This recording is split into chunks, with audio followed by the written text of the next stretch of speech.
Bonjour et bienvenue dans ce nouvel épisode de Jumpscare, le podcast qui dissèque, désosse et découpe tous vos films d'horreur préférés. Dans ce nouvel épisode, nous allons revenir sur le film qui divise la critique depuis 2 semaines, monstrueux chef-d'œuvre pour certains, ou énorme branlette intellectuelle pour d'autres. Troisième film d'une voix les plus puissantes du cinéma actuel selon Martin Scorsese, et papa de l'elevated horror pour beaucoup, ce terme qui, je vous le rappelle, ne veut absolument rien dire. On parle bien sûr de Beau is Afraid, réalisé par Ari Aster, actuellement dans vos salles de cinéma. Je suis Robin Plourde du Bistrot sur Filmo et chroniqueur dans le podcast Shitlist, et dans cet épisode, je suis en présence de mes elevated chroniqueurs et chroniqueuses, Mylène de la chaîne YouTube Welcome to Primetime Beach. Salut! Amélie du Festival de Cinéma On vous ment. Bonsoir! Lily, chroniqueuse sur le blog du cinéma. Salut. Et Mathieu de la chaîne YouTube Le Coin du Bis. Hello. Beau is Afraid raconte le périple d'un homme complètement paranoïaque, incarné par Joaquin Phoenix, qui se lance dans une odyssée épique pour aller à l'enterrement de sa mère. Adaptation en long métrage d'un court métrage réalisé par Aster lui-même en 2014, Beau is Afraid était d'abord censé être le premier film du cinéaste, avant qu'il ne décide de réaliser Hérédité en 2018, puis Midsommar en 2019. 2 films qui l'ont érigé au rang des plus gros cinéastes à suivre de ces dernières années, à l'âge plutôt jeune de 36 ans. Ce qui a eu comme conséquence une énorme attente pour son nouveau film, vendu comme une comédie cauchemardesque par son auteur. Pour commencer, je vous propose de d'abord remettre un peu en contexte les attentes qu'on avait par rapport à ce film, puisque c'est un film qui était hypé, qui était attendu. Du coup, je voulais savoir, qu'est-ce que vous attendiez de ce film, Mathieu ? Alors moi, j'avais de très très grosses attentes, parce que j'avais beaucoup aimé Hérédité et Midsommar, et c'est des films que j'ai encore plus appréciés lors d'un second visionnage. Donc là, étant donné que le projet était resté un petit peu... mystérieux, parce qu'il y a eu un changement de titre. Au début, c'était pas Beau is Afraid, c'était Disappointment Boulevard, je crois de mémoire. Oui. Voilà, il y avait pas mal de trucs qui moi me faisaient très envie. Joaquin Phoenix, je sais qu'il a beaucoup de fans. Je suis pas forcément très fan pour ma part, mais je me suis dit tiens, ça peut donner un truc intéressant. Et la durée du film, 3 heures, ça laissait présager quelque chose de fort et surtout de potentiellement un peu différent de ce qu'il avait pu faire par le passé. J'avais pas encore vu les courts-métrages à ce moment-là. Pour moi, Ari Aster, c'était essentiellement quelqu'un qui renouvelait un petit peu à sa façon le cinéma horrifique. Et là, apparemment, on partirait vers quelque chose d'un peu différent. Et non, enfin, j'étais curieux. Enfin, c'était un des films de cette année que je voulais surtout pas rater. Et surtout que lui, il l'avait vendu comme plein de choses à la fois, quoi. Comme une comédie, comme une comédie cauchemardesque ensuite, comme Le Cigare des Anneaux Juifs après, donc clairement, tu sais pas à quoi t'attendre, quoi. C'est ça le truc. Même les trailers, en fait, ne vendaient pas trop l'histoire du film. On savait pas si c'était un film d'horreur, une comédie, on savait pas, vraiment. Ouais. Toi, Amélie, t'en as pensé quoi ? T'en attendais quoi, plutôt ? J'en attendais pas grand-chose, pour être honnête. Moi, je fais partie de ces gens qui pensent que Hérédité, c'est vraiment un monument du cinéma et qui a marqué son époque et qui marquera le cinéma pour longtemps. Ah oui, et comme ça, quand direct. j'ai vu mais vraiment, et j'assume, voilà, je suis prête à me battre. Quand j'ai vu la bande-annonce de Beau is Afraid, j'ai été un petit peu déçue. Je me suis dit, ah mais moi j'aime bien quand Ari Aster il nous veut pas du bien, quoi. J'aime bien quand il nous torture un peu. Et là, ça a pas l'air de faire très peur, en fait. J'étais un petit peu déçue par l'ambiance de la bande-annonce. Et du coup, j'y suis allée sans en attendre grand-chose. Voilà. Alors, moi, c'est compliqué. J'ai tendance à dire que je suis quelqu'un d'un petit peu con. Un peu bête, hein, quoi. C'est pas vrai. Je dévalorise. Non, mais si, j'ai tendance à aimer les franchise d'horreur très grand public. Moi, je suis pas du tout gênée par un petit Vendredi 13 de temps en temps, voire même un Conjuring. Ou alors, j'aime bien les séries B très crado, un peu obscures, créatives, mais pas toujours forcément très finaudes. Du coup, j'ai un petit peu de mal avec les trucs plus intelligents, entre guillemets, quoi. C'est pour ça que j'ai mis beaucoup de temps à voir Hérédité et Midsommar. Midsommar, je l'ai vu hier. Donc c'est pas des choses vers lesquelles je vais spontanément, et je crois que c'est. On a pensé quoi du coup de Midsommar quand même qu'on sache. Alors j'ai bien aimé, mais en fait je crois qu'on me l'a trop survendu. Je pense que je l'apprécierai plus tard, un deuxième visionnage, mais là à enchaîner les Ari Aster là pendant 3 jours, franchement c'était long. Midsommar m'a paru très long du coup. Même s'il y a de super idées visuelles, enfin bref, l'idée du film d'horreur de jour, je suis très cliente. J'ai beaucoup aimé quand même, hein, mais en fait, ça allait pas trop dans le gloubi-boulga de film que je me suis que j'ai enchaîné là pendant 2 jours.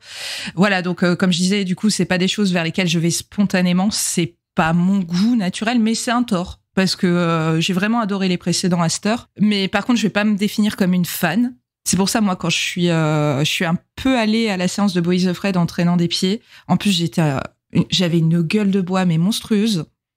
Mais pour le coup, le film m'a complètement dessoulée. Je suis sortie un petit peu traumatisée. Voilà, on en reparlera. C'est le bon mood, je pense. Déjà, il avait quand même mis en garde qu'il fallait pas y aller sous substance. Donc, c'est mieux que tu ailles en gueule de bois que bourré. Il avait mis en garde les gens de ne pas y aller sous champignons. Quand même pour Boys of Red, parce que je pense que des gens qui sont allés, je pense qu'ils ont vécu un moment très hors du temps. Ça devait être une belle expérience. C'est dire, mais c'est les Américains, on les aime pour ça. Et toi, Mylène, du coup, qu'est-ce que t'attendais de ce film? Alors moi, j'étais super impatiente parce que je suis d'accord avec Amélie. Hérédité, c'est un tour de force. D'ailleurs, on en parle souvent. Quand j'ai découvert en salle On n'est pas d'accord d'ailleurs. Oui, on n'est pas d'accord sur tout, mais non, mais on est d'accord sur le fait que c'est un tour de force. Ça, on est d'accord. Et du coup, je suis allée le voir en salle. À l'époque, il y avait très très peu de distribution. Et je me rappelle, j'ai pris la claque de ma vie. Je l'ai vu 2 fois en salle. Et là, je me suis dit, waouh, on est sur quelque chose de fou. Je me rappelle, le lendemain, j'ai écrit dessus. Enfin, j'étais complètement en transe. Midsommar, ça a été la même. Je l'ai vu pour le coup 3 fois en salle. À chaque fois, je suis restée dans mon fauteuil, en badant. Enfin, vraiment, c'est des films que je trouve hyper intenses, tant dans ce qu'ils nous montrent que dans les thématiques. Je trouve que c'est un réal qui est très intelligent pour osciller entre les genres. Et ça, c'est quelque chose que j'aime énormément. Et donc, du coup, c'est un réalisateur, en fait, dès qu'il sort un film, je pense que je vais y aller vraiment, je fonce, je sais pas de quoi ça parle, j'y vais. J'avais très peu regardé de choses dessus. Je savais juste qu'il y avait toute une com autour du logo dans le film sur TikTok pour faire un peu un truc intriguant. Mais sinon, j'étais vraiment partie sans rien savoir, sauf la bande-annonce, du coup, avec la musique de Supertramp. Et je me suis dit, ok, Supertramp, Ari Aster, je veux voir ce film. Donc non, moi, j'étais vraiment très hypée. Voilà, la fameuse chanson. Ok. De mon côté, je crois que je dois être le moins fan de Aster du lot. J'adore Midsommar. Je l'ai déjà dit quand même plusieurs fois dans d'autres podcasts, etc. Hérédité aussi. Mais j'étais pas du tout hypé par Boys of Red. En fait, j'ai même pas vu le trailer avant d'y aller. Parce que, comme il sait pas trop vendre son projet, il a vendu en fait sous plein de termes différents. Que ce soit Odyssée, Oedipienne, Kafka, etc. Je me dis, bon, écoute, on verra. J'y suis allé vraiment les pieds, comme tu l'as dit tout à l'heure, un peu traînant. Je crois que c'est Lily qui a dit ça. Ouais. Curieux. En plus, après une journée de boulot, donc le film, en plus, il dure 3 heures, tu vois. Donc, j'étais pas du tout dans le mood de me taper ce genre de film. Et je vais pas dire du coup ce que j'en ai pensé parce qu'il faut laisser un petit peu de hype pour la suite. Mais je vous propose du coup de faire un bref avis sans spoiler pour commencer, de 2 minutes, histoire de mettre la température un petit peu.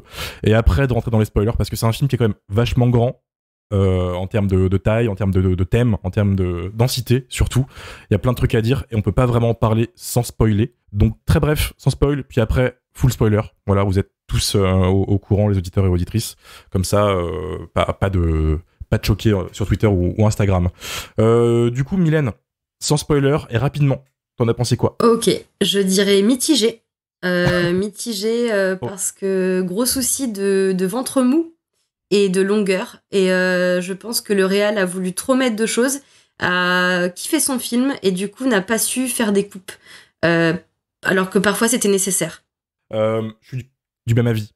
J'en profite, je me glisse dans les avis. C'est ce que j'ai pensé du film.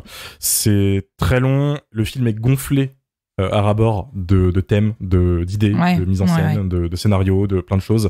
Et il en souffre. J'ai l'impression qu'il y a vraiment eu une envie de le laisser faire ce qu'il voulait. Ce qui est beau, hein, d'un côté, de la part, c'est beau de la part d'A24 de l'avoir laissé faire. Mais le film souffre vraiment de sa longueur et de ce surplus qui continue, qui se relance sans arrêt, en fait. Même à la fin, il relance un truc, etc. C'est super audacieux, mais moi, ça m'a un peu perdu, en fait. Surtout après une première heure qui est phénoménale. Et j'y reviendrai tout à l'heure dans la section spoiler. Mais voilà, un petit peu déçu quand même. Il a les défauts d'un premier film, en fait. Ouais, je suis d'accord avec ça, oui. Ce qui est marrant, parce que du coup, ça devait être son premier film, de base. Oui. Il avait laissé le temps de le réécrire après de l'expérience. Ouais, il avait déjà fait un court-métrage qui s'appelait Beau. Et il y avait déjà un petit peu les graines de Boys Afraid dans son court-métrage aussi, Munchausen. Donc, c'est des thèmes qu'il avait envie d'explorer depuis longtemps. Donc, il y a un peu de naïveté derrière ça aussi. C'est son film le plus personnel, et ça se ressent en fait tout le long. On garde ses défauts de premier film pour la section spoil. Désolé les auditeurs, faudra aller le voir le film, faudra vous taper les 3 heures de Ari Aster. Lily, t'en as pensé quoi ? Alors, je vais essayer d'être brève. Alors moi c'est compliqué, parce que je peux pas dire que j'ai adoré, mais je peux pas dire que j'ai détesté non plus.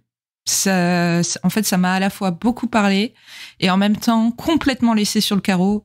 Donc, pour être plus clair, en fait, j'ai pas tout compris, mais je n'ai pas vécu le fait de ne pas avoir tout compris. Je m'explique. En fait, ce qui m'a parlé, ce sont des choses qui m'ont profondément touchée. Vraiment, j'ai beaucoup pleuré devant ce film, parce que ça parlait beaucoup à mes peurs viscérales, comme par exemple perdre mes parents, c'est une de mes pires angoisses. Il y a beaucoup de choses autour de la perte de repères que ça peut représenter de perdre ses parents. Et puis d'un autre côté, les trucs que j'ai pas compris, c'est pas grave, ça me va. J'ai pris ce qui me parlait dans le film, et ce que j'ai pas compris, j'y reviendrai peut-être un jour ou pas, parce que pour moi, le film retrace un chemin de vie, et du coup, c'est une expérience qu'on va tous vivre de manière subjective, et je pense que c'est pour ça que le film est très clivant. Je suis totalement d'accord. En plus, c'est sa qualité à Aster, c'est de choper les peurs les plus viscérales et de t'étrangler avec. C'est ce qui a très bien marché sur Midsommar. Amélie, toi, de ton côté ? Alors, la première partie du film, je pense que beaucoup de gens seront d'accord avec moi, la première partie du film m'a molestée physiquement. J'ai rarement été... je me suis rarement fait violenter par un film de cette manière. Genre, pour moi, la première partie du film, c'est un des courts-métrages d'horreur les plus brillants que j'ai vus ces dernières années. Totalement. Et ensuite, j'ai eu l'impression d'assister à la psychanalyse de quelqu'un que je connaissais pas, et qui en plus m'a fait payer pour y assister. C'est un petit peu... moi, le film m'a fatiguée, parce qu'il est très très riche, trop riche comme on l'a déjà dit, et effectivement son côté cryptique, symbolique, qui demande un vrai effort de la part du spectateur.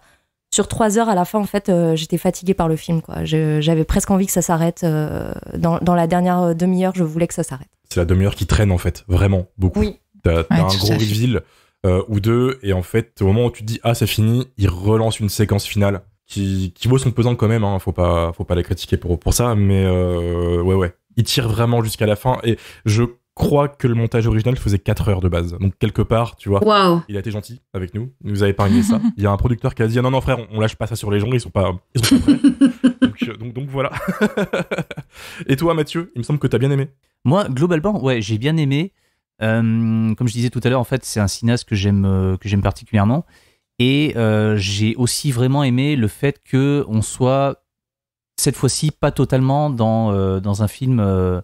labellisé film d'horreur, quoi. C'est comme on l'a dit tout à l'heure, c'est quelque chose qu'on a du mal à... Enfin, c'est un film qu'on a du mal à rentrer dans des cases, parce qu'en vrai il en coche énormément, quoi. Et j'ai aimé ce truc là. Ouais, j'ai vraiment aimé ce truc là. J'ai vraiment aimé que je sois totalement incapable de prédire ce qui allait se passer la scène suivante. Ça, c'est vraiment un truc que moi en tant que spectateur, que je recherche quand je vais au cinéma, et qui se fait de plus en plus rare, malheureusement. C'est que voilà, enfin un des revers de la cinéphilie, c'est vraiment que plus on voit de films et plus on comprend comment ça marche. Mais le défaut du truc, c'est que aussi plus on voit de films et plus on est exigeant. Et face à un film comme ça qui vraiment déborde dans tous les sens et qui est beaucoup trop long, parce qu'encore une fois, il a voulu beaucoup trop en mettre. Moi, je le prends limite comme une qualité. C'est-à-dire que je vois tout ce qui va pas, je vois que le truc, il se casse un peu la gueule par moment, il y a un gros ventre mou au milieu du film, enfin comme on l'a dit tout à l'heure, mais je passe un petit peu outre ce truc-là.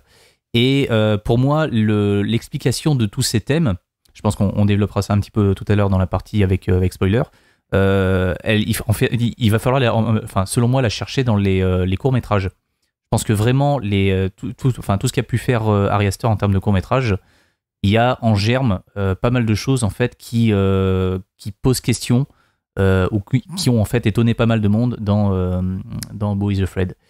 Et dernière chose aussi, quelque chose que j'apprécie vraiment avec le film, c'est que en l'état, je l'ai vu qu'une seule fois, et je pense que vraiment pour ce type de film, on peut pas émettre un avis définitif, comme je peux avoir un avis définitif aujourd'hui sur Midsommar ou Hérédité, parce que je les ai vus 2-3 fois chacun, et voilà, mon avis, il n'a pas trop varié entre la première et la troisième fois.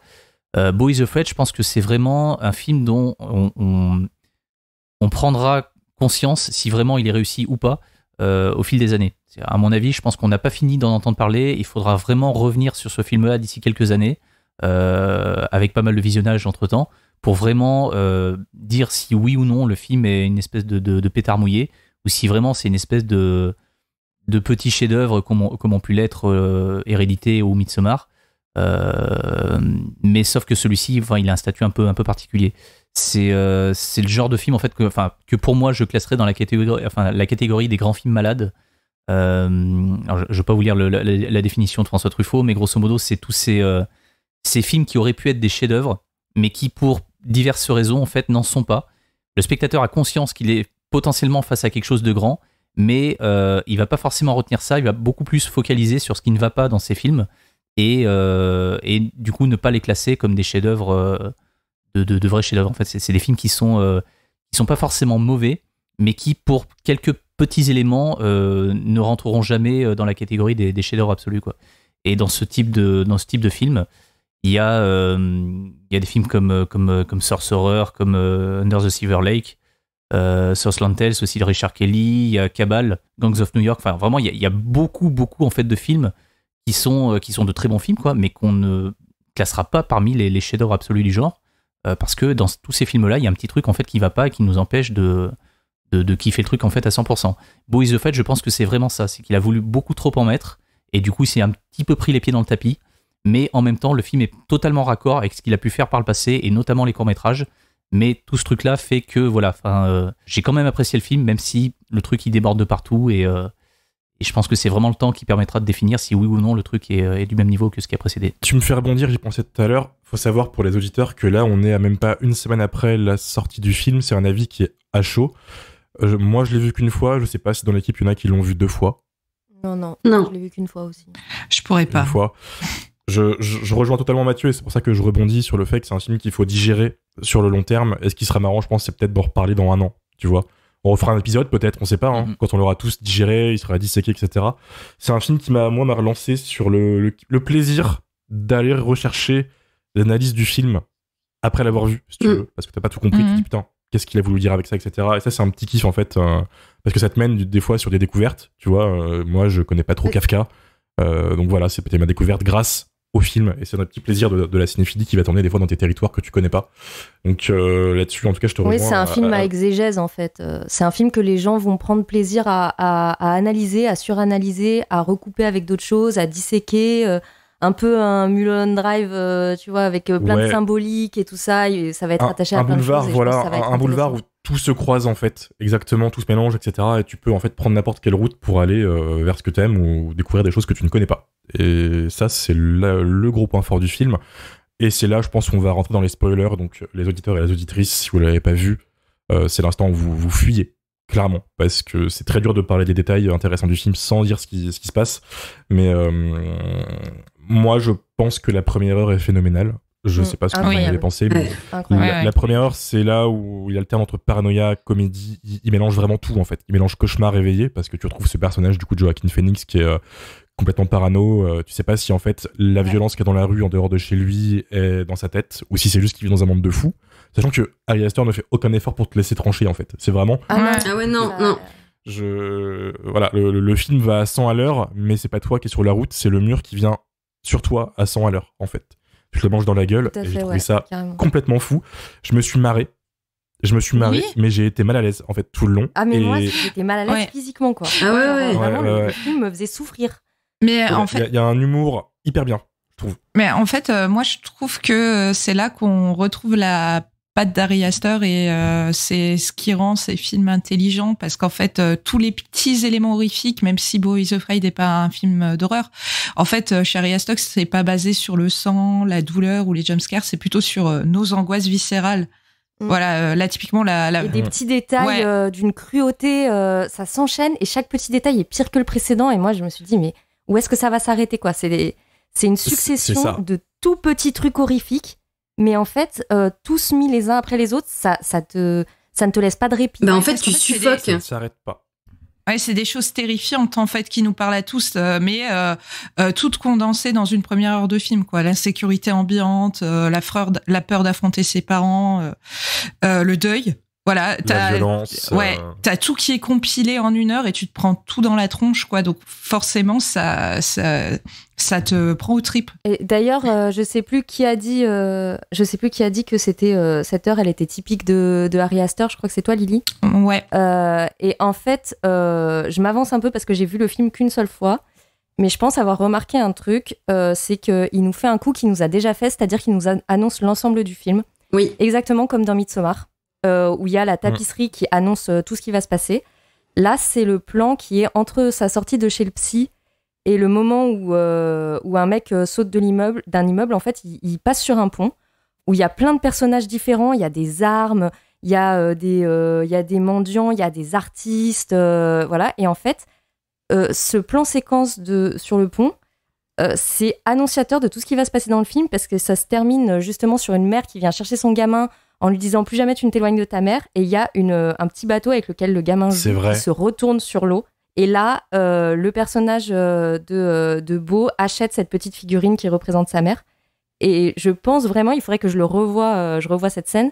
Mais je pense que tu prends cette scène, t'as tout le film en fait dedans. Oui, comme le plan d'intro de Retour vers le futur, quoi. Mais Ari Aster, il fonctionne dans les détails, en fait, et c'est pour ça que tu peux jamais voir qu'une seule fois ses films, même Hérédité ou Midsommar. En fait, c'est vraiment des petits détails qui te glissent, des images cachées ou la tapisserie, voilà, comme le début de Midsommar. Et en fait, tout est annoncé, mais toi, tu t'y attends pas. Donc, du coup, tu te doutes pas. Moi, Midsommar, quand je l'ai revu pour la 2e fois, je me suis dit, ah, mais en fait, tout le film était là. Donc, je me suis pris une 2e claque. Ouais. Et là, effectivement, c'est ce que j'avais noté après le film, Amélie, que en fait, il te fait tout le conducteur avant même que tu aies vu le film. Et truc marrant, c'est que Amélie avait noté ça et me l'a dit après la séance. Et en fait, le film te happe tellement, en tout cas moi, il m'a tellement happé que j'ai un peu perdu tout esprit d'analyse. Et en fait, truc marrant, c'est qu'au fur et à mesure du film, je comprenais pas d'où ça venait, mais je me disais putain, j'ai déjà vu ça en fait. J'avais pas capté la préparation paiement. La préparation, t'as dit? J'avais pas capté l'exposition, pardon. L'exposition. Ouais, ce qui est intéressant dans la première partie, en fait, ce que j'ai trouvé ça bien, c'est qu'en fait, on n'est pas du tout dans de l'horreur comme on peut l'imaginer, mais par contre, il y a énormément de mises en scène qui sont reprises de l'horreur. Notamment quand, justement, il met un truc pour bloquer sa porte et que, du coup, tout le monde va réussir à rentrer dans l'immeuble. En fait, ça fait vraiment film de zombies. Et du coup, t'as plein de codes comme ça qui sont repris où tu dis, ok, c'est pas de l'horreur à proprement parler, mais en fait, plein de codes ou de mise en scène sont tirés de l'horreur. Donc, du coup, il y a une bascule, en fait, qui se crée. Et donc, t'es mitigé entre ton oppression viscérale de toutes les thématiques qu'il aborde, où tu es clairement en PLS, même si la mort de la mère m'a moins mise mal que la mort des parents dans Midsommar.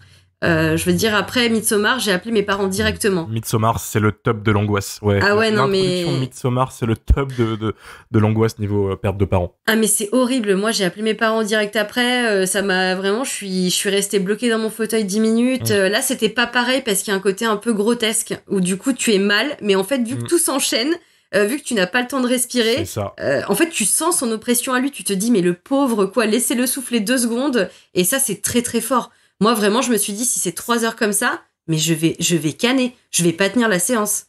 D'autant plus que la petite différence aussi par rapport à ça entre Midsommar et Boys Afraid, c'est que dans Midsommar, la mort des parents, elle est quasiment dès le début du film. Et dans Boys Afraid, la mère, elle est plus ou moins décrite, même si c'est jamais dit clairement, comme étant plus ou moins la méchante, quoi. Donc le fait qu'elle passe l'arme à gauche à la fin du film, c'est entre guillemets, c'est un petit peu attendu, quoi. Donc forcément, l'effet, il est pas tout à fait, il est pas aussi choquant, quoi. Je pense. C'est vrai. Je tiens à rebondir sur ce que disait Mylène. Je suis totalement d'accord sur la séquence de la mort de la mère, qui est peut-être un des moments clés du film, parce que c'est là, au final, l'histoire va se lancer réellement. Cette séquence, elle est folle, parce que pour moi, elle cristallise toutes les qualités du film. C'est que le mec arrive à te mettre mal, mais à glisser de l'humour dedans, à te faire rire. Genre, il te met mal, s'il veut te mettre mal, mais tu vas aussi comprendre que s'il veut te faire rire, il peut te faire rire. Et c'est là où, en fait, où il te montre clairement que le mec, c'est pas juste un petit génie horrifique, c'est juste aussi un putain de réalisateur, quoi.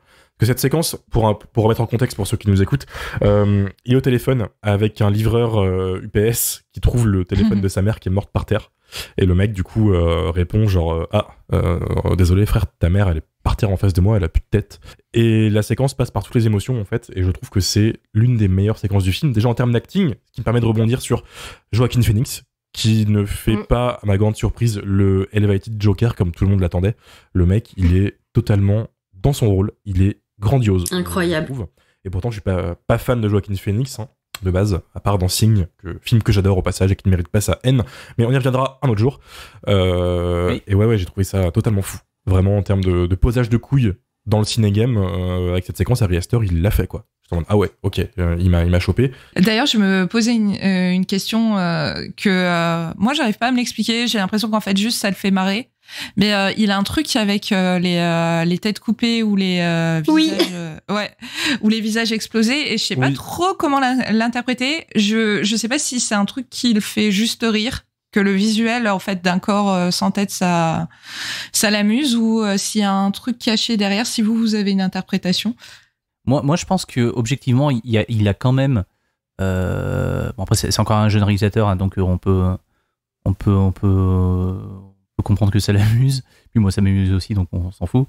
Je pense qu'il a quand même un côté sale gosse. Parce que vraiment, je regardais tout à l'heure, mais un de ses premiers courts-métrages, c'est un truc qui dure 2-3 minutes sur un gag de quelqu'un qui s'enfonce une poire dans l'urètre, quoi. Et puis après, forcément, ça se passe mal, et puis la bite du gars explose et tout, donc t'as un dessin dégueulasse et tout. Et parmi les 2-3 acteurs du film, il y a Ari Aster, qui joue dans son propre truc et tout, et qui est hilar à raconter des conneries épouvantables sur une histoire de poire dans l'urètre, quoi. Et il y a aussi une histoire de bite, en fait, dans la fin de Boys Afraid. Et sur le moment, je me suis dit, mais qu'est-ce que je regarde, quoi? Qu'est-ce que c'est que ce truc?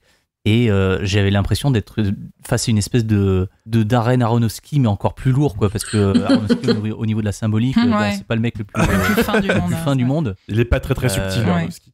Non, j'aime beaucoup Black Swan, j'aime beaucoup certains de ses films, mais voilà, enfin Mother, qui est aussi un grand film malade, donc je trouve on est un petit peu raccord aussi à ce niveau-là, parce que Mother, enfin j'allais dire les 20 dernières minutes, mais en fait non, c'est vraiment les 45 dernières minutes, elles sont pour les nerfs, elles sont assez vénères. Mais en termes de symbolique, voilà, si vous avez vu Mother, vous savez que c'est pas non plus le truc le plus subtil qui soit, quoi. Et Boys Afraid démarre de la même façon que Mother d'Aronofsky, mais par contre, là où Mother se passait vraiment à l'intérieur d'une maison, là vraiment le truc ultra oppressant, c'est vraiment l'extérieur, quoi. Et quand j'ai vu la scène où Joaquin Phoenix en fait sort dans la rue, que tout le monde commence à l'agresser, enfin, je me dis putain, si c'est ça pendant 3 heures, ça va être absolument génial, quoi. Donc ouais, je suis un petit peu du même avis que vous, en fait, à ce niveau-là, c'est que vraiment la première heure, elle est juste fabuleuse. Mais encore une fois, en termes de symbolique et de trucs un peu trashouille, je pense que vraiment juste ça le fait marrer, quoi. Le fait de foutre une énorme bite dans le grenier, qui assassine quelqu'un, voilà. Mais ça, on dirait du Kevin Smith. Je suis désolée. Ça, c'est du Kevin Smith. Je suis désolée. Je pense que tout le monde a saisi la métaphore. Oui. Mais je l'imagine parfaitement, en fait, derrière son truc, en train de rigoler, de se dire, je vais foutre une grosse bite dans le grenier. Et maintenant, il y a une grosse bite. Je pense que ça va pas plus loin que ça, quoi. C'est ça. Je suis pas totalement d'accord pour le coup de la décapitation, de dire que c'est gratuit. Parce que ça soit dans les peintures ou à l'Antiquité, la décapitation, c'est quand même un truc qui est très repris dans l'iconographie. Et c'est aussi genre le fait de vaincre de ses ennemis. Il y a un truc très symbolique, quelque chose de très beau dans le fait de tenir la tête de ton ennemi ou quoi. Donc peut-être qu'il a aussi voulu mettre ça en image, tu vois. Il y a une certaine beauté dans la décapitation. C'est un peu glauque de dire ça. Ah mais bien sûr. Mais ça, les deux peuvent parfaitement cohabiter, si tu veux. Le truc, c'est que quand tu commences à cogiter sur Midsommar et tout, enfin il y a énormément de choses qui sont absolument pas laissées au hasard et qui font sens d'un point de vue de la symbolique, sans que ça soit forcément lourd pour autant, tu vois. Mais je pense que en tant que réalisateur et en tant qu'amateur de films un peu trashouille, parce que cet après-midi je regardais, il y a une vidéo sur YouTube où il se promène dans un vidéoclub et il conseille des films et tout. La plupart des films qui sont conseillés, c'est des trucs Takeshi Miike, enfin c'est des machins qui en mettent un petit peu plein les murs, quoi. Donc de toute façon il aime bien ça. Mais je pense que quand il a un effet un peu vénère à faire dans un de ses films, que le truc soit fin ou pas, je pense que dans les deux cas, ça le fait rigoler, en fait. Il y a certains trucs qui sont fins, d'autres qui le sont beaucoup moins, comme la vie dans le grenier. Mais je pense que dans tous les cas, ça le fait marrer et ça, c'est un truc qu'il kiffe, quoi. Mais lui, il voit Boys Afraid par certains aspects comme une comédie. Hein. Aux avant-premières, il souhaite au public de bien se marrer. Donc, ouais. Ça, c'est le côté sale gosse, si tu veux, de s'amuser avec son film. C'est là où il s'exprime, je pense. Et pour le côté visage coupé, etc., en effet, il y a le côté sale gosse dont tu parlais, Mathieu, mais je trouve ça aussi cohérent par rapport au film, dans le sens où tu as un personnage principal qui est complètement paumé déjà dans sa vie. Est-ce que il est fou? Est-ce que ça va? Est-ce que ça va pas? Le mec, en fait, vit aussi par sa mère, et sa mère, elle a plus de visage. Et qu'est-ce qu'il y a de plus personnage qu'un visage, tu vois? Enfin, plus personnel qu'un visage. Tu enlèves ça, le mec n'a plus de personnalité, littéralement, en fait, tu vois. Tu enlèves ce qui fait sa mère, ce qui fait sa personne. Et donc, je pense que ça, c'est aussi la symbolique qu'il y a derrière ça. Et dans Hérédité, la mère se coupe la tête aussi. Hein. Elle se coupe la tête aussi dans Hérédité, la mère. Et en plus, le personnage de Beau, il perd le visage de sa mère plus tard dans le film, mais son père il est déjà pas complet. Il lui manque déjà un truc parce que son père n'a pas de visage à la base. Quand on voit la photo du père au début dans l'appartement, c'est un visage flou. Oui. C'est vrai, c'est vrai totalement. Il y a une récurrence. Faudra voir avec ses prochains films. En fait, c'est l'avantage et le défaut, c'est que tout ça, c'est un début de carrière. Et le mec peut nous réserver encore plein de choses qu'on pourra analyser au fur et à mesure. Et ça, c'est bon à savoir, mais on n'a peut-être pas encore toutes les clés. C'est le défaut de ce genre de cinéaste, en fait, actuel, c'est que le mec débarque actuellement, il a plein de thématiques dans ses films. Et là, vous l'avez très bien fait avant, donc je me permets de le dire. On peut pas encore le caractériser que par ce qu'il fait. On le caractérise que par des références à d'autres trucs. T'as parlé d'Aronofsky, par exemple, tout à l'heure, Mathieu. On parlait aussi d'autres cinémas, on parlait de références à Kafka, etc. On n'a pas encore... on lui a pas encore imposé son style, en fait. Je sais pas si vous avez vu cet effet. Moi, je remarque que ça, en fait, on fait que de le comparer à d'autres trucs. Et c'est un truc de fou. Ouais, en termes de mise en scène, on le compare très souvent à Stanley Kubrick, parce qu'il y a souvent une certaine symétrie dans ses plans, tout est extrêmement carré, tout ça. Au niveau de ces thématiques, enfin là pour Boys Afraid, enfin l'enfermement, la panique, l'enfercer les autres, tout ça. Bon, j'ai vu pas mal de personnes citer le locataire de Roman Polanski. Tout à l'heure, je parlais d'Aronofsky. Enfin, il y a le cinéma de Scorsese aussi qu'il adore. Il y a énormément en fait de référents, enfin d'autres vidéastes, d'autres réalisateurs à qui son cinéma peut faire penser. Mais après, il y a quand même une thématique qui revient quasiment depuis le début. C'est le rapport conflictuel avec la figure maternelle. Parce que je regardais aussi ses courts-métrages. Même là, il y avait le truc, et c'était même pas juste en germe, c'était frontal, quoi. Munchausen, c'est juste basiquement une histoire sans parole d'une mère qui refuse totalement que son fils aille à l'université. Et du coup, elle l'empoisonne, et forcément, ça dégénère, et le truc est épouvantable. Et c'est un film muet, qui est vendu comme une espèce de Pixar, de séquence à la Pixar réalisée par Ari Aster, quoi. C'est-à-dire que vous prenez la séquence au début de Là-haut, la séquence qu'on cite toujours, là, le truc qui fait pleurer tout le monde. Vous imaginez la même maîtrise en termes de narration, en termes de tout, mais avec Ari Aster. Donc forcément, ça dégénère, mais il y a toujours ce truc. Pourquoi est-ce que ça dégénère? C'est, encore une fois, la figure de la mère, quoi. Il y a un autre court-métrage de lui qui s'appelle Basically, où c'est une jeune actrice en fait qui nous raconte tout ce qui va pas dans sa vie de jeune actrice. Et le premier plan du film, c'est la mère qui est totalement avachie dans un canapé en train de se plaindre, et la fille qui l'engueule en disant putain mais tu fous rien et tout. Et je sais plus, enfin il y a d'autres trucs aussi. Enfin il a un gros problème en fait avec ça. Moi je trouve qu'il y a une petite nuance sur la mère toxique à apporter. Par exemple dans Munchausen, je trouve que il y a quand même un truc de... Je suis pas sûre qu'il voit forcément les mères comme des figures totalement toxiques. Parce qu'en fait, il y a un truc dans Munchausen où on voit qu'elle regrette d'avoir empoisonné son fils. Et Ari Aster a une espèce de sympathie pour le personnage parce qu'on ressent sa peine, en fait, quand son fils grandit et s'éloigne d'elle. Et que du coup, donc il part à la fac, et du coup il est plus à la maison, donc on est un peu triste pour elle quand elle est devant la télé toute seule et qu'il n'y a pas son gamin à côté qui rigolait avec elle d'habitude. Et dans Boys Afraid, je trouve que on a un peu ça aussi, parce que le film est du point de vue de Beau, Et en fait, c'est lui qui l'aperçoit comme quelqu'un de toxique. Alors, elle l'est très certainement. Hein. On voit dans leur relation qu'il y a plein de choses qui vont pas. Mais en fait, pour moi, il y a un peu une parodie, une remise en question de l'analyse freudienne un peu basique. Tout est de la faute de ta mère. Et en fait, le personnage est très grotesque. Et en fait, c'est quelqu'un qui se sert de cette excuse pour ne pas avancer dans la vie, quoi. Qui arrive pas à aller au-delà.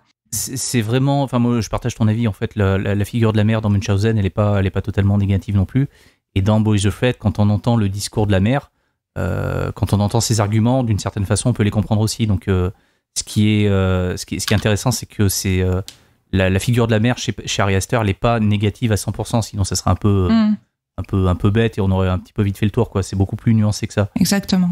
Et puis au-delà de la figure de la mère, je dirais même que c'est la figure de la cellule familiale en fait et des rapports dans la famille, surtout dans Hérédité, mais aussi dans Midsommar, du besoin en fait d'avoir une famille et d'avoir des gens qui te comprennent et qui sont là. Même pour Beau, en fait, Beau il a besoin d'avoir un contact humain et du coup contact qu'il n'a pas avec sa mère et qu'il n'arrive pas à avoir, mais quelque part il est toujours ramené vers sa mère. C'est hyper ambivalent comme sentiment. Et une autre thématique aussi que je trouve très intéressante chez Ari Aster, c'est la fatalité. Tous ces films, dès le départ, au-delà du fait que ça soit des films qui sont vendus comme des films d'horreur, je trouve que peu importe comment ça commence, on sait que ça va très mal tourner et il y a une fatalité en fait qui traîne au-dessus de nous. Et ça, je trouve qu'il le dépeint comme aucun réalisateur peut le dépeindre. Et je trouve ça hyper intéressant. C'est intéressant que tu parles de la fatalité parce que justement, il y a un truc un peu shakespearien, je trouve, chez Ari Aster, et que là, il a vraiment mis en forme d'une façon très classique avec le trope du théâtre dans le théâtre, qui est quand même un thème qui est très utilisé dans le théâtre élisabétain et notamment chez Shakespeare.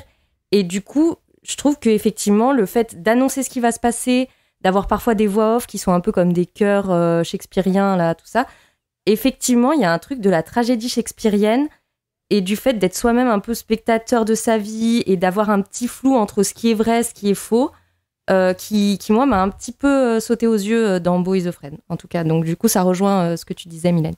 Ce qui est encore plus fou, c'est qu'il te le place dans le film en niquant totalement le rythme, et vraiment comme un roi, quoi. Il le pose, tu prends pas, c'est pas son problème. La fameuse séquence de théâtre, je trouve ça totalement fou comme move, en fait, de faire ça. Parce que juste avant, le film, c'est un peu ralenti, mais on continue cette lancée plutôt premier degré de Beau part à l'aventure, et hop, va chercher sa mère. Et là, tout d'un coup, paf, t'as ça. Alors, j'utilise le terme maudit des cinéphiles, c'est radical, mais pour le coup, j'ai pas d'autre terme enfin, c'est totalement fou de faire ça. Puis après, il revient dans l'histoire comme si rien n'était. Hop, tu reviens sur Denis Ménochet, notre légende française qui débarque avec un gun et qui tue tout le monde. Qui court tout le temps. C'est ça. Et après, moi, je trouve pas ça non plus déconnant qui est ce refus d'une narration entre guillemets classique avec le truc de mise en place, confrontation et résolution, quoi, le machin qu'il y a dans le trois quarts des films qu'on regarde. Parce que là, en vrai, si on s'amuse à compter le nombre d'actes que contient le film, il y en a 5. Il y a toute la fameuse et fabuleuse première partie dont on a déjà parlé. Il y a ensuite toute la seconde partie qui se passe chez le couple qui recueille Beau. Il y a la troisième partie qui se passe dans la forêt. Il y a la quatrième, donc c'est la confrontation avec la mère. Et il y a une espèce de cinquième partie très rapide qui est grosso modo le final dans cette espèce d'arène-là. Or, en fait, 5 actes, bah, c'est le nombre d'actes qu'il y a dans les trucs shakespeariens en fait, au théâtre. Et du coup, c'est cohérent par rapport à ce que le film raconte aussi, c'est que, encore une fois, c'est quelqu'un qui est spectateur de sa vie. Et il y a énormément de moments où on ne sait pas si on regarde la réalité ou si on est témoin d'un fantasme ou d'un délire que Beau se fait dans sa tête. Comme tu disais, Romain, il y a tout un moment où il y a une scène qui se passe littéralement sur un théâtre. Et je trouve qu'en fait, tout ça fait sens. Même si, encore une fois, le truc il prend un petit peu l'eau de partout, tout s'enchaîne pas forcément très bien, il y a un gros ventre mou, tout ça. Je pense que quand même, il a quand même pris le temps en fait de réfléchir au truc dans sa globalité et pour moi il y a rien qui est laissé au hasard, quoi. C'est après encore une fois on le prend pas, mais je pense que vraiment le truc est extrêmement cohérent, quoi. Cohérent, mais par contre ça se fait au prix de, je pense, du rythme malheureusement, parce que d'un coup tu tu ralentis pas, tu freines littéralement au frein à main. Et ça a perdu beaucoup de gens, je pense. Moi, j'ai vu dans ma projection des gens quitter la salle 10 minutes après ce passage, en fait, parce que ça les a totalement niqués.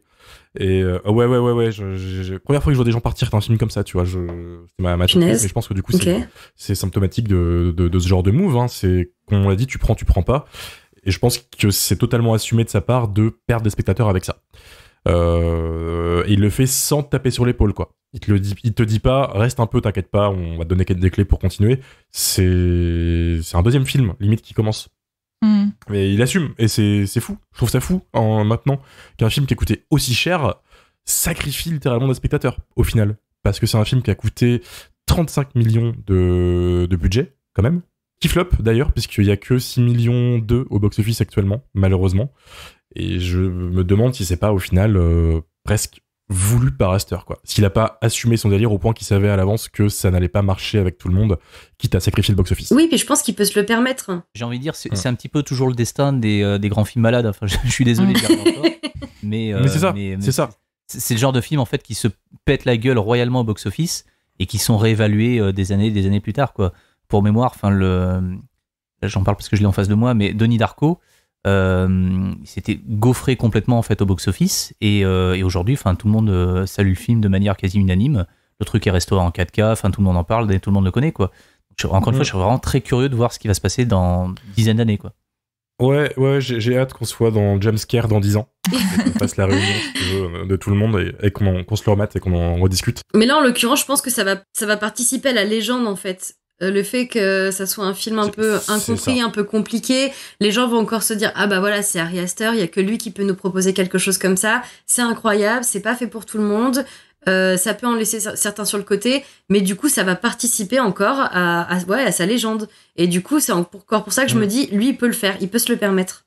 Il peut se le permettre. Il se permet d'ailleurs plein de choses, puisque y a un hommage à Mariah Carey quand même, dans ce film. Et on a une experte parmi nous quand même ce soir. Faudrait quand même lui laisser la parole. Voilà. Qu'en as-tu pensé de cet hommage Ah bah ça m'a bouleversée. Non mais d'autant plus, ça souligne à quel point le film est minutieux, que le moindre détail est réfléchi, parce que il faut savoir qu'Ari Aster a spécialement écrit à Mariah Carey pour lui demander l'autorisation d'utiliser cette chanson. Et cette chanson en particulier, dans un but bien précis, et en expliquant à Mariah Carey que le film est graphique, pardon, excusez-moi, que le film est graphique, que c'est complètement barré, et surtout que sa chanson va être utilisée dans une scène de sexe vraiment hallucinante. C'est vrai. Même avec les spoilers, on peut pas vraiment décrire cette séquence. Voilà. On peut avoir le titre de la chanson ? Alors, donc, la chanson, c'est Always Be My Baby, qui est sur l'album Daydream de 1995. Et c'est une chanson qui paraît très romantique, et qui est très connue aux États-Unis, donc ça parle au public américain, parce que c'est le 11e numéro 1 de Mariah Carey aux États-Unis. Enfin, dans tous les cas, on le sait peu en France, mais Mariah Carey, elle est surnommée MC. Alors MC, c'est ses initiales, mais c'est aussi en référence au rap. Vous savez, dans les débuts du rap, on appelait les rappeurs des MC. Et ça, c'est parce qu'elle vient du Bronx, mais aussi parce que c'est une des rares pop stars féminines qui flex comme les rappeurs. Il y a beaucoup d'ego trip dans les chansons de Mariah Carey. Et en fait, ça la place comme une figure féminine puissante. Et c'est un vrai parallèle avec la mère de Beau, qui est une espèce de businesswoman respectée dans son milieu. Donc pour moi, le choix de Mariah Carey, il est pas anecdotique. D'autant que on a tendance à voir les ballades pop de Mariah Carey comme des trucs romantiques et sucrés, mais en vrai, c'est rarement des chansons d'amour. C'est plutôt des chansons de rupture, de badass bitch. Et c'est dans une certaine mesure le cas de Always Be My Baby, qui est clairement une chanson de rupture classique du répertoire de Mariah Carey. En fait, Mariah Carey, elle raconte toujours des ruptures où elle dit au mec, ok, casse-toi, il y a pas de souci, mais je sais que tu vas revenir en rampant parce que tu vas t'en mordre les doigts. C'est impossible que tu puisses vivre sans moi puisque je suis un être exceptionnel et supérieur. Donc encore une fois, le rapport à la mère à Beau. Et dans Always Be My Baby, elle dit, je vous traduis brièvement les paroles, elle dit carrément, je ne vais pas pleurer pour toi parce que tu vas revenir. T'es obligé puisque tu seras toujours mon bébé, quoi que tu fasses. Et aujourd'hui, les fans de Mariah Carey le savent, c'est une chanson que Mariah Carey dédie en concert à ses 2 enfants.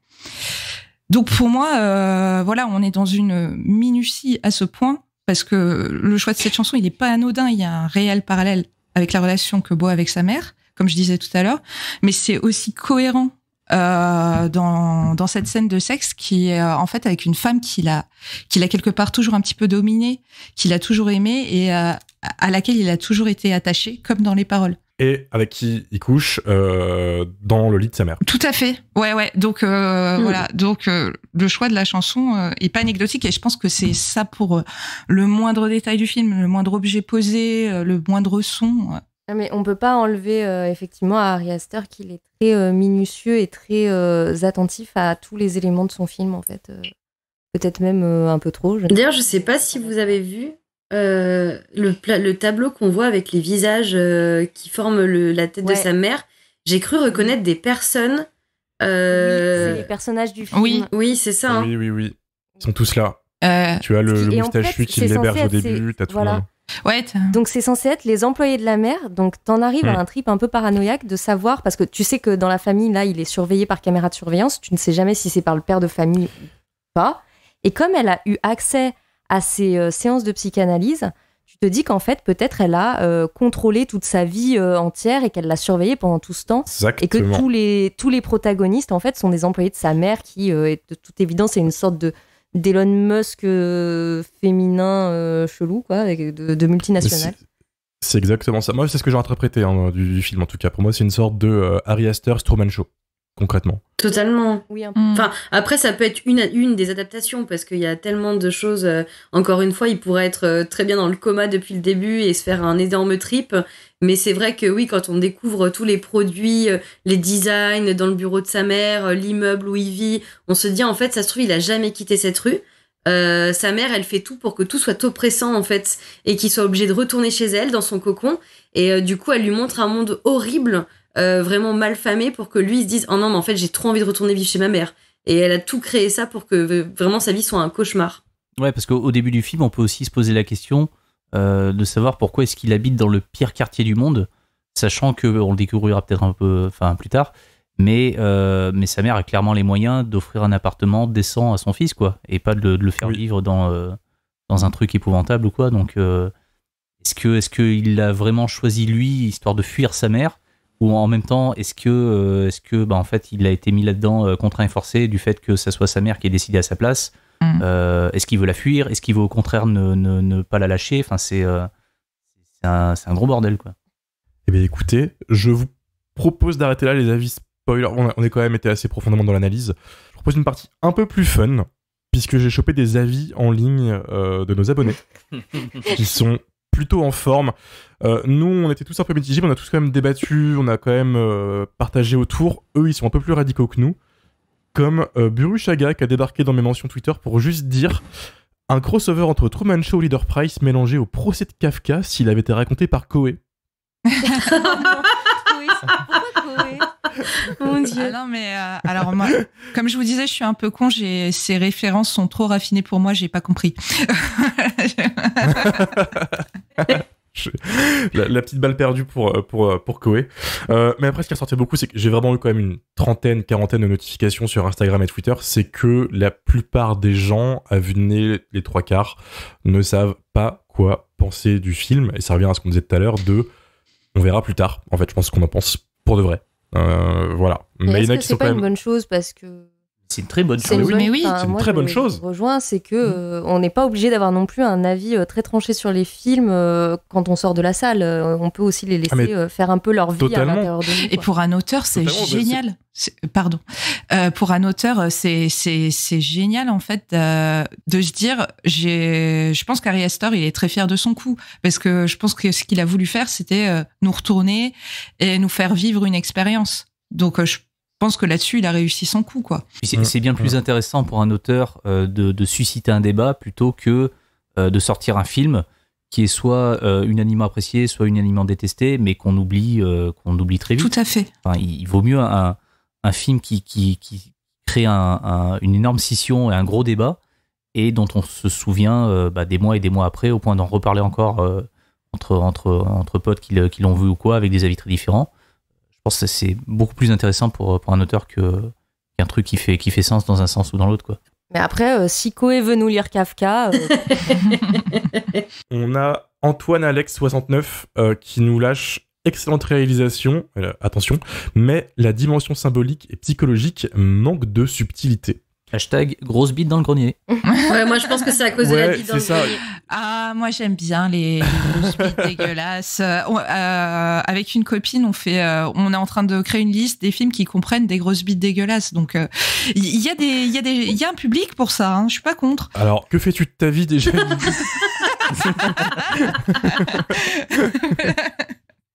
Pourquoi? Mais en plus, le grenier, chez Freud, je crois que c'est effectivement le symbole de l'esprit ou un truc de ce genre. Donc, effectivement, c'est très freudien, c'est très psychanalyse. Mais est-ce que, en même temps, il y a aussi, je pense, de la symbolique religieuse, il y a de la symbolique shakespearienne, il y a de la symbolique de plein d'autres trucs. Mais il aime bien Freud, hein, parce que tout à l'heure, encore une fois, je regardais la vidéo de Harry Astor là, qui se promène dans le vidéoclub. Et j'ai plus les titres en tête, mais je crois à 2 ou 3 reprises. Il disait ouais, c'est très freudien ça, c'est un film qui est très freudien et tout, donc ouais, pas très étonnant. Je pense qu'il aime beaucoup voilà, c'est son truc. Non, c'est marrant parce que vous voyez du Freud et tout. Moi, dans tout ce qui est grosse bite, je voyais un bel hommage à Starship Troopers aussi. Il y a un plan qui référence vraiment Paul Verhoeven où la bite, elle a des gros pics à la place des mains parce que pourquoi pas. Et elle fout son pic dans le crâne de Denis Ménochet. Et c'est clairement Starship Troopers avec le cerveau des arachnides, qui est d'ailleurs un vagin, qui fait pareil au personnage de Patrick Muldoon. Voilà, c'est tout ce que je voulais dire. Qui aspire le cerveau, là. Ah ouais, moi j'ai vraiment eu l'impression. Je m'attendais pas à voir du Starship Troopers ici. Mais moi, en tout cas, quand j'ai vu La bite dans le grenier, vraiment, j'ai eu l'impression que j'avais basculé dans Tusk ou dans un film de Kevin Smith et je me suis dit, je suis partie où là? C'était pas pour ça que j'étais venue. Enfin, j'ai eu un moment un peu quand même perplexe. Je me suis demandé où j'étais. Moi, enfin, il est pas subtil, mais j'ai capté le symbole et il me paraît logique. Pour moi, c'est aussi un film sur la masculinité contrariée. Et chez un mec un peu beauf et qui est pas beauf, pathétique. Pathétique, c'est vraiment le mot. Et qui se réfugie un petit peu derrière ses explications. C'est la mère, c'est les femmes de ma vie qui m'ont castré. En fait, donc moi, je trouve ça tout à fait legit, hein, cette histoire de bite. Hein. Après, bien sûr, elle est énorme et elle est un peu dégueulasse, ouais. Ah, mais c'est ça qui fait le charme. Bien sûr, bien sûr. Marie-Clémentine, elle nous dit une envie de croire dur comme fer que tout n'est que l'interprétation d'un beau, dissocié et paranoïaque qui refuse d'aller voir sa mère et qui, dans sa grande lâcheté, justifie son manque de morale par la construction de chaque arc. Mention spéciale pour le père de Beau. Et je suis plutôt d'accord avec elle. Et d'ailleurs, c'est vrai que oui, il y a ce truc on n'a pas parlé, mais il y a le père de Beau qui apparaît à un moment. Supposément, en tout cas, on sait pas. Je sais pas si vous l'avez cru ou pas. Moi, j'y ai pas cru. Moi, je crois que le mec projette un truc. Il veut, voilà. Il veut relier, il veut renouer avec sa masculinité et donc avec son papa. Mais du coup, il essaye de le trouver là où il peut, quoi. Mais c'est une illusion. Totalement. Jules Gauthier, à côté de lui, fait l'inverse de Marie-Clémentine. Il balance un gros ennui colossal devant cette masse de thématiques qu'on essaye de rentrer dans un seul film à coups de bélier. C'est quasiment toujours indigeste, rarement drôle, reste certains moments, la phase de théâtre entre autres, mais qui ne sauve pas le film du sentiment de trop plein. En plus, moi j'ai trouvé que au contraire, il y avait des passages vraiment drôles, genre ce mec qui habite dans la famille là où Beau il est un peu séquestré. Il y a donc un ancien militaire qui a de toute évidence des traumas assez graves. Et qui apparaît comme ça, un peu en arrière-plan à des endroits improbables. Et moi, j'ai trouvé que, même si le personnage est dramatique, la manière dont il est amené dans les scènes est à chaque fois super drôle. Quoi. Ouais. Il refait ce qu'il fait avec Hérédité. Dans Hérédité, il y a souvent des gens nus en arrière-plan cachés. Et c'est hyper terrifiant. Mais dans celui-là, il fait ça, mais version humour, avec Denis Ménochet dans le flou de l'image en arrière-plan. Il est incroyable. Il est incroyable. Ah ouais. Un Denis Ménochet bien utilisé. Hein. Clairement, il y a tout gagné là. On va quand même finir sur un dernier avis, qui est un message envoyé par Bobby à tout jumpscare. Il nous a juste dit « Je vous plains, faut bien gagner sa vie, mais quand même. » On gagne même pas notre vie. Bah non. C'est ça. On n'est pas à ce stade. C'est la fin de cet épisode. N'hésitez pas à nous suivre sur les réseaux sociaux. Jamscarecast sur Instagram et Twitter. 5 étoiles Apple Podcast, Spotify, Google Podcast maintenant. Enfin, ça fonctionne. Podcast Addict, on est partout. On va vous dire une bonne soirée, une bonne semaine, et on vous dit à vendredi prochain avec un film sur un chewing-gum un petit peu énervé qui bouffe des gens. Salut tout le monde. Ciao, ciao. Salut. Salut.